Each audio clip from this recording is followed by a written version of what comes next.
Hi, my name is June and I am the dog groomer, and today I'm gonna show you how to replace a blade drive for the clippers. And my blade drive got disintegrated because I sprayed Lysol in there, so this is what it looks like with the housing. So I sprayed Lysol in there and I left it overnight thinking it was gonna clean it, and it actually disintegrated it. So I had to get a replacement drive assembly, and it looks like this, and it's gonna go in there like that.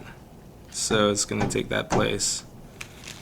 So what we're gonna do is get a Phillips head screwdriver and undo these two screws right here.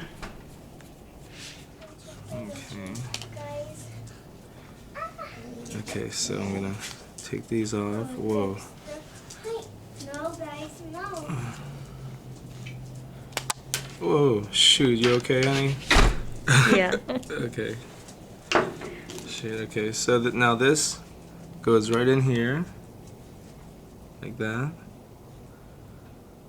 And this rests right in there. There we go.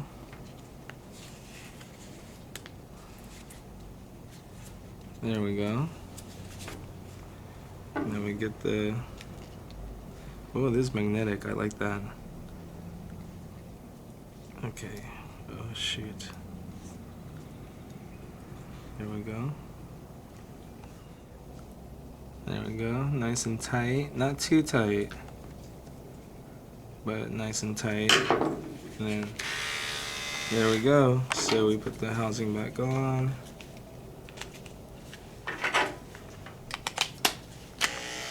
There we go. And that'll cut the hair off your arm. No, I was kidding. But anyways, now it works good as new. And that costs what, like $1 something? I don't know, I forget. But anyways, yeah, all you have to do is just buy the blade drive assembly and get as new. Nice.